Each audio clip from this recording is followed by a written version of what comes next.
maa ngi nuyu monsieur le maire Pape Madiar Mboup di ko ñaanal yal na yaram bi oyof ak jàmm di ñaanal délégation bi nga àndal di ñaanal di nuyu monsieur le maire Mamadou Lamine Gueye di nuyu docteur ak personnel bi nga àndal yépp di wax ci kàddu nag ki nga xamante ne mooy imaamu koñ bi ak chef de quartier bi ndax lu mel nii bu amee yàlla def chef de quartier bi meññi waajuru Mouhamed Ali Ndiaye kon dafay rafet tey chef de quartier bi yëkkati kàddoom wax ak jataay bi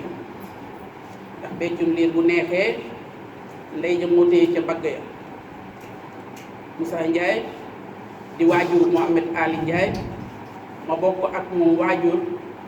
ñu meññ Mouhamed Ali Ndiaye te xale bu defee dara dafa juboo ak i bokkam déggoo ak ay bokkam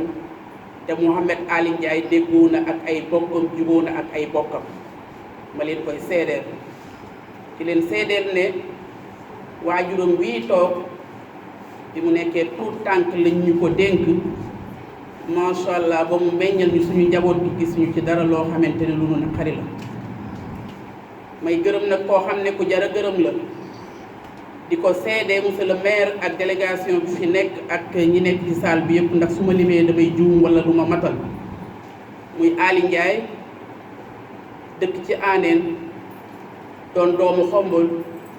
ndax Xombol ni ma koy waxee du dëkk kër la Ali Ndiaye taxaw ci taxawaay boo xamante ne bu mucc ayib la ndax bi mu bëggee mbir mi ñëw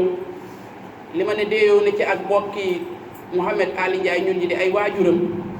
ba ndey la amee mu daal di koy déey jëmm ji nga xamante ne xam naa bi muy présenté délégation waajuru Mouhamed Ali Ndiaye daf maa xaw a fàtte ma jàkkaarloog moom bi mu ko déeyee da ko déey ki nga xamante ne mooy monsieur le maire Pape Madiar Mboup ñu waxtaan ko ak sama boro bee wax dëgg neex yàlla ba mbir mi sotti joyewul fenn kon tey lii la ñuy séntu ci doomu Xombol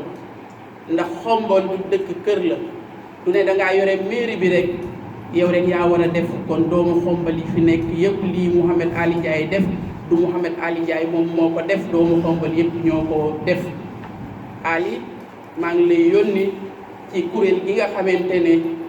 mu ñoo nekk fële ak Mouhamed Ali Ndiaye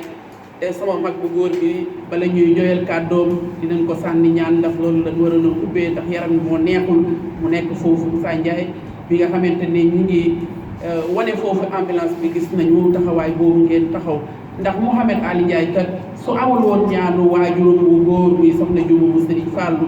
amul ñaanu waajuram bu jigéen amul ñaanu waajur ñi nga xamante ne ñooy imam yi chef de quartier yu Xombol wërngal këpp lu mu bëgg a def lii amul ñaanu sëriñam du ko man maa ngi gàttal kàddu yi foofu di leen wax ne famille Mouhamed Ali Ndiaye mbégte mi am na foo xam ne fa la commencé mais amul fenn foo xamante ne fa la yem